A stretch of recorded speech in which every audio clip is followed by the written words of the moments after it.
শিবাঙ্গ। আচ্ছা, তোমার বাড়ি কোথায়? বাড়ি সাহেবডাঙ্গায়। আর পড়াশোনা?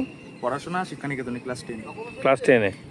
মানে কোন পজিশনে খেলো? আমি ডিফেন্ডার খেলি। বিকেলের নরম আলো তখন ধীরে ধীরে নেমে আসে ফুলিয়ার মাঠে। দূর থেকে ভেসে আসে ফুটবলে লাথির শব্দ, ছেলেদের চিৎকার আর স্বপ্নের দৌড়। সবুজ ঘাসের বুক চিরে ছুটে চলা কিশোরদের চোখে তখন একটাই লক্ষ্য, একদিন বড় মঞ্চে নিজের নাম লেখা। দারিদ্র্য, অভাব কিংবা অনিশ্চয়তা তাদের থামাতে পারেনি। ফুটবলই যেন তাদের জীবনের ভাষা, বেঁচে থাকার সাহস। ফুলিয়ার সংহতি ফুটবল একাডেমির এই ছোট্ট মাঠ আজ বহু তরুণ প্রতিভার জন্ম দিচ্ছে। অল্প সুযোগ সুবিধার মধ্যেও এখান থেকে উঠে এসেছে একাধিক ফুটবলার, যারা ইতিমধ্যেই রাজ্য ও জাতীয় স্তরে নিজেদের পরিচয় তৈরি করতে শুরু করেছে। এখানকার শিক্ষার্থী অনেকেই জুনিয়র আই লিগের স্বপ্ন দেখাচ্ছে। আয়ুষ ঘোষ বর্তমানে জামশেদপুর এফসির সঙ্গে যুক্ত। রোহিত বিশ্বাস খেলছে অ্যাডামাসের দলে। শিবং ঘোষ আই লিগের একটা দলে খেলার পাশাপাশি অনূর্ধ্ব-16 বাংলা দলের প্রতিনিধিত্ব করেছে জাতীয় প্রতিযোগিতায়। জাতীয় দলের ট্রায়ালেও ডাক পেয়েছিল সে।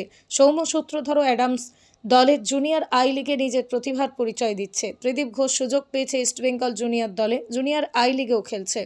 শিবংয়ের গল্প যেন আরও বেশি আবেগের। ছোটবেলাতেই বাবাকে হারিয়েছে সে। তবে এই স্বপ্নযাত্রার পথ মোটেও সহজ নয়। সংহতি ফুটবল একাডেমির নেই আধুনিক পরিকাঠামো, নেই উন্নত প্রশিক্ষণের সরঞ্জাম। বর্ষায় মাঠ কাদায় ভরে যায়, গরমে ঘাস পুড়ে যায়।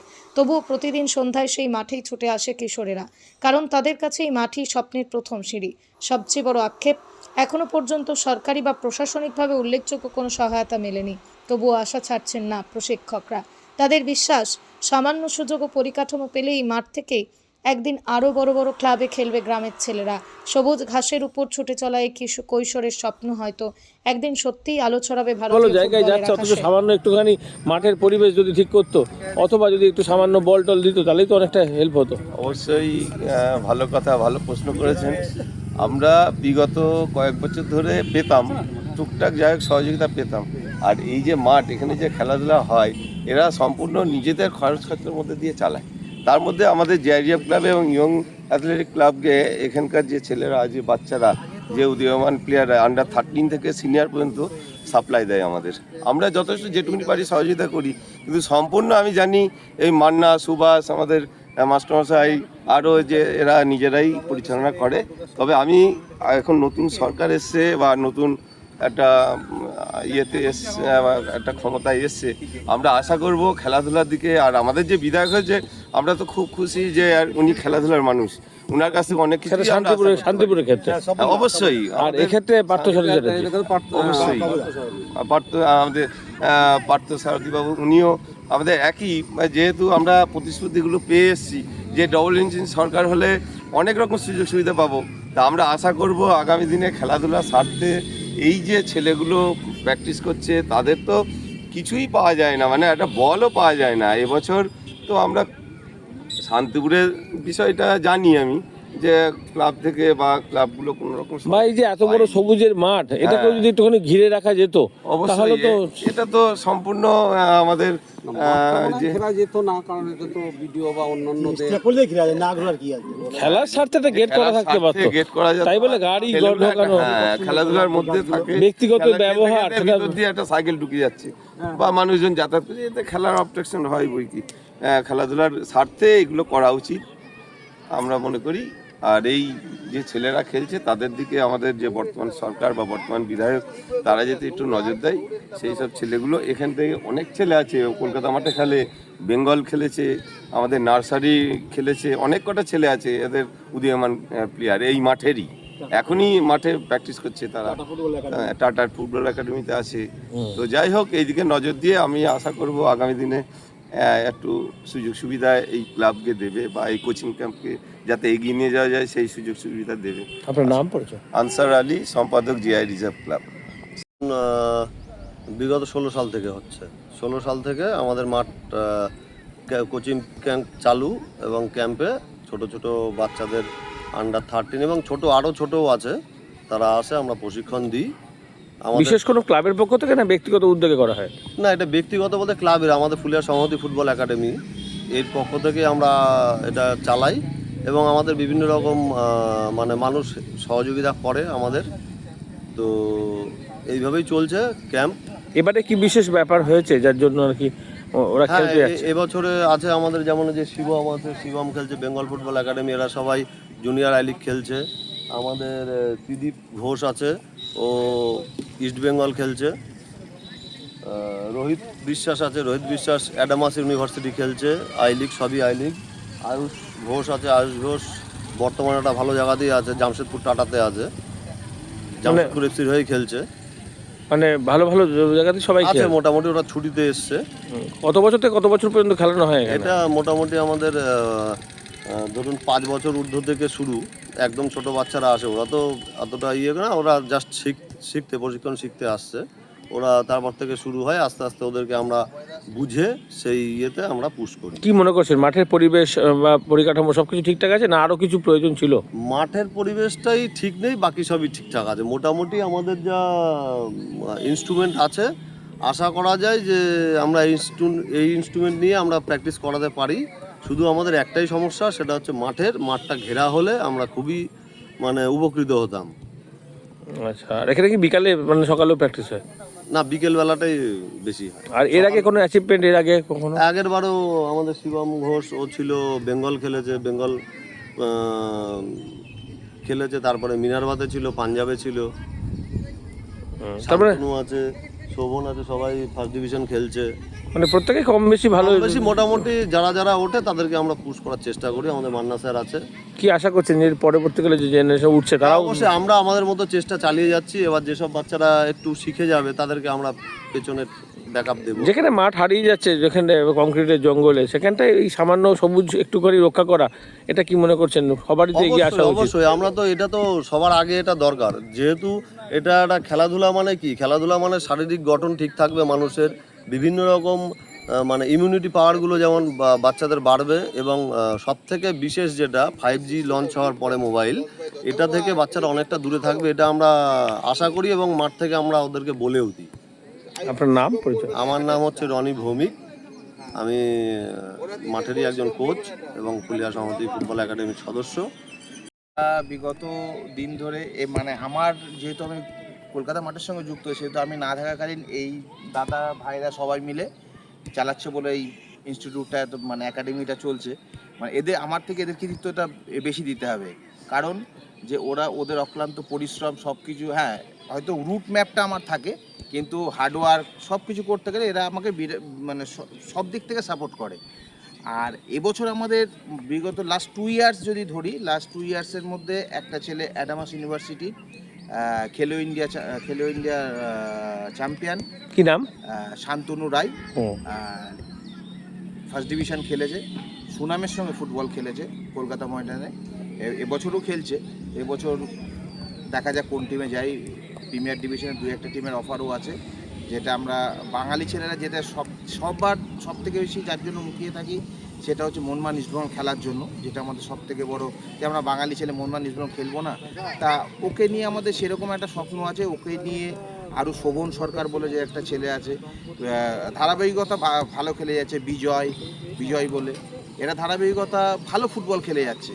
তা এদেরকে আমি শুধু একটা কথাই বলেছি যে কি হবে না হবে সে প্রশ্ন পরে, তোমরা তোমাদের হার্ডওয়ার্ক করো, লক্ষ্যে তোমরা ঠিক করতে হবে, নিজেকে অনেস্ট থাকতে হবে। আজকে এই মাঠ থেকে ওরা এত ছেলে প্র্যাকটিস করছে বলে সবাই প্লেয়ার হবে দাদা, এটা একটা কথা নয়। আমি প্লেয়ারদের এটা বোঝাই যে তোমরা প্লেয়ার হও না হও সেটা কোনো কথা না, কিন্তু ভালো মানুষ হয়ে যাও এখান থেকে। আর একটা যেটা আমাদের আর একটা সাফল্য, যে লাস্ট 2 ইয়ার্স আগে আমাদের শিবম ঘোষ বেঙ্গল করেছে, দুটো 17 বেঙ্গল 14 বেঙ্গল ফার্স্ট টিমে খেলেছে প্রত্যেক কটা ম্যাচ।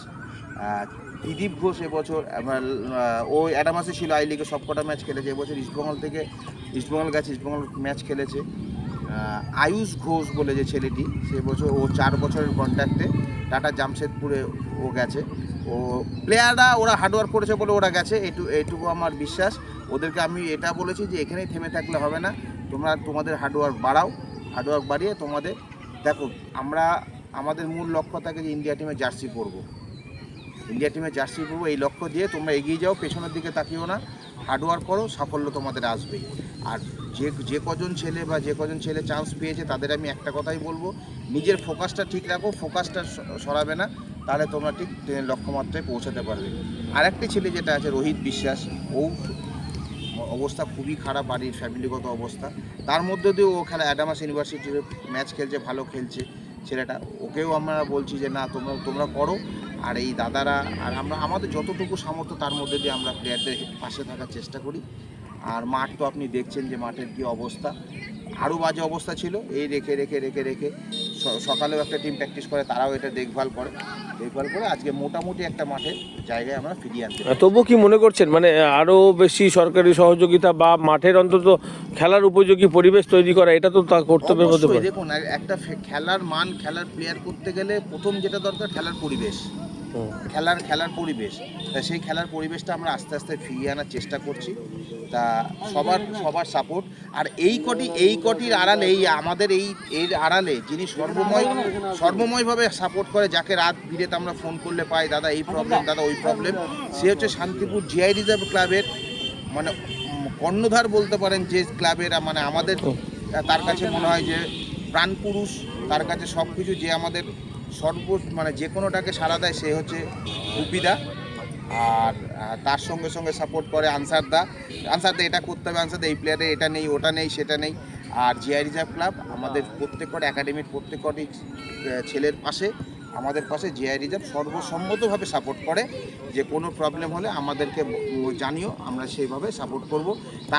তারা যে কোনো বল হোক, জার্সি হোক, প্যান্ট হোক, সব দিক থেকে আমাদের হেল্প করে, যে এটা লাগলে তো এটা বলো, এটা আমরা করে দেবো। সরকারি সহযোগিতা বিশেষ কিছু পৌঁছায় বলে মনে হয় না, নাকি? না, বিশেষ কিছু না। দেখুন, আমাদের ফুটবলের সাথে বল, ইনস্ট্রুমেন্ট বলতে কি, বল, জার্সি, মার্কার, এগুলো আমরা গুপিদার কাছে যখনই চাই, গুপিদা কখনো আমাদের ফিরায় না। সেটা তো ওনারা ব্যক্তিগত বা ক্লাবগতভাবে করে থাকেন। হ্যাঁ। আমি বলছি সরকারি কোনো না সেভাবে কিছু পান না। আমরা প্রথম একটা বছর পেয়েছিলাম, 21 সালে আমরা পেয়েছিলাম যুব কল্যাণের একটা খেলাশ্রী একটা পেয়েছিলাম। তারপরে সেটাও যদি অন্তত ধারাবাহিক থাকতো।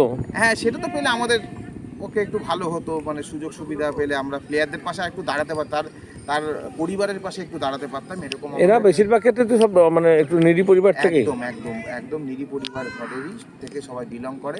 বর্তমানে তো সরকার বদল হয়েছে, নতুন ক্রীড়ামন্ত্রী হয়েছে। অবশ্যই part of football, part of sports. আমরা এখানে চাই যে স্পোর্টসের জন্য যিনি এগিয়ে আসবে, তাকে আমরা সাদর আমন্ত্রণ জানাবো, যে খেলার পাশে থাকবে, সবসময় তাকে ওয়েলকাম।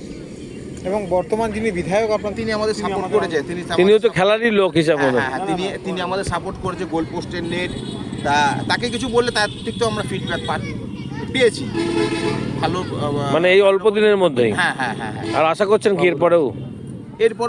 তারপরেও তার কাছে চাইলে সে আমাদের ফিরায় না, মানে আমাদের যিনি বিধায়ক আছেন তিনি আমাদের ফিরায় না।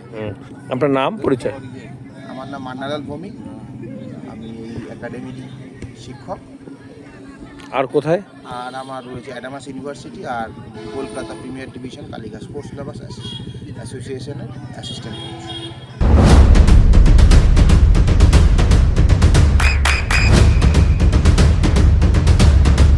বৃষ্টিতে স্বস্তি। বৃষ্টি অ্যাকোয়া, বিশুদ্ধ পানীয় জল। ছোটবেলা থেকে একদম? হ্যাঁ, ছোটবেলা থেকে ডিফেন্ডার খেলি। পরিবারে কি কেউ খেলতো, দাদা বা কেউ? পরিবারে কেউ খেলতো না, বাবার ইচ্ছা ছিল যে আমি ফুটবল খেলি, যেন ফুটবলটাই খেলি। কি করেন বাবা? বাবা মারা গিয়েছে 2 বছর হলো। আচ্ছা। মামার বাড়িতে থাকতাম, এখন নিজের বাড়িতে গিয়েছি, বাড়িতেই আছি। মামারাও হেল্প করছেন? মামা হেল্প করে বলে আমি এখন অবধি মাঠে টিকে আছি, নাহলে আমাকে হয়তো অন্য কোনো দোকানে কাজ করতে হতো। কি মনে করছি খেলার পরে ফিউচার হবে? হ্যাঁ, খেলার পরে ফিউচার হবে। আমার একটা টার্নিং পয়েন্ট ছিল যে এটা যদি আমি করতে পারতাম, তাহলে আমি তো এখানে থাকতাম, অন্য জায়গায় থাকতাম। আমি 2025 সালে আন্ডার-16 ইন্ডিয়া ক্যাম্পে ছিলাম ভুবনেশ্বরে। ওখানে আমি ফাইনাল সিলেকশনে বাদ হই। তার আগে আমি আন্ডার-14 বেঙ্গল খেলি ন্যাশনাল। তারপরে এবছর আমি আন্ডার-16 ন্যাশনাল বেঙ্গল খেলি পাঞ্জাবে।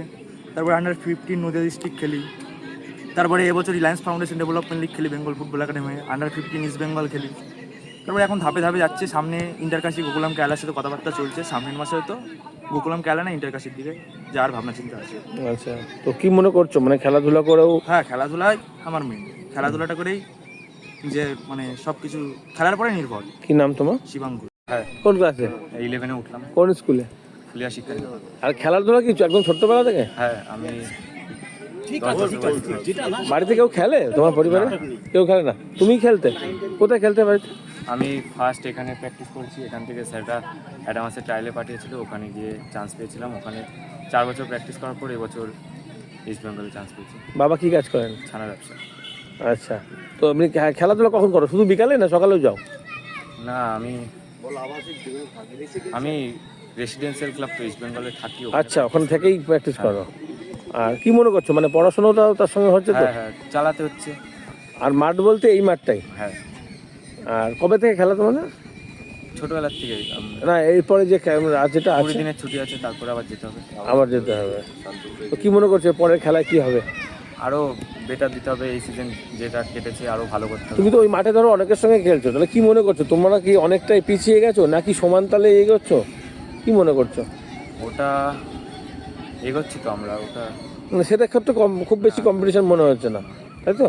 কোন পজিশনে খেলো তুমি? আমি লেফট উইং। হ্যাঁ, লেফট উইং। কি নাম তোমার? ত্রিদীপ ঘোষ। আর কিসে খেলতে যাচ্ছ এবার? East Bengal I league. আপনার সন্তানের উজ্জ্বল ভবিষ্যতের সঠিক দিশা JRS public school. JRS public school, যেখানে শিক্ষা এবং আনন্দ একসাথে। JRS public school has an excellent team of teachers for the holistic development of your child. আপনার সন্তানের উজ্জ্বল ভবিষ্যতের একমাত্র ঠিকানা জেআরএস পাবলিক স্কুল। আপনি কোথায় ইনভেস্ট করবেন, কেন করবেন বুঝতে পারছেন না তো? সঠিক গাইডলাইন পেতে আজই আসুন নদিয়ার চাকদাতে নিবেদিতা প্রাইভেট লিমিটেডে। Nivedita private limited, marketing and distribution service. Balcony বা সিঁড়ির রেলিং, মডিউলার কিচেন বা ড্রয়িং রুম, এক কথায় আপনার স্বপ্নের বাড়িকে করে তুলুন আরো সুন্দর। Chakda ply centre, gorgeous look বা কোয়ালিটি সবেতেই number 1। Chakda ply centre, Chakda ply centre, KBM, Chakda, Nadia. হোমওয়ার্কটা করেছো? হ্যাঁ স্যার। এ বাবা, ভুল করেছো কেন? চোখে কেমন ঝাপসা দেখছি, লিখতে আর পড়তে খুব সমস্যা হচ্ছে। চাকদার মডার্ন অপটিক্স থেকে ভালো চোখের ডাক্তার দেখিয়ে নাও। প্রতিদিন প্রকৃত চোখের ডাক্তার ও দৃষ্টি বিশেষজ্ঞ মডার্ন অপটিক্স চাকদহে। চাকদা অ্যালুমিনিয়াম সেন্টার, প্লাই, কাঁচ, laminates, kitchen fittings, door lock, window ও অ্যালুমিনিয়ামের খুচরো ও পাইকারি বিক্রেতা। চাকদা অ্যালুমিনিয়াম সেন্টার, পূর্ব লালপুর 50 নম্বর রেলগেটের পাশে, চাকদা, নদিয়া। নদিয়া জেলার সবথেকে বড় বিল্ডার্স চাকদার মা মনসা বিল্ডার্স, রড ও সিমেন্টের পাইকারি ও খুচরো বিক্রেতা। মা মনসা বিল্ডার্স, পদ্মবিলা, চাকদা, নদিয়া। রুম রে মাত্র 1500 টাকা থেকে স্টার, খাওয়া দাওয়া রিজনেবল প্রাইস। নদিয়ার একমাত্র 3 স্টার ক্যাটাগরি হোটেল এনবি সোনার বাংলা হোটেল, কল্যাণী এইমসের ঠিক উল্টো দিকে, কল্যাণী।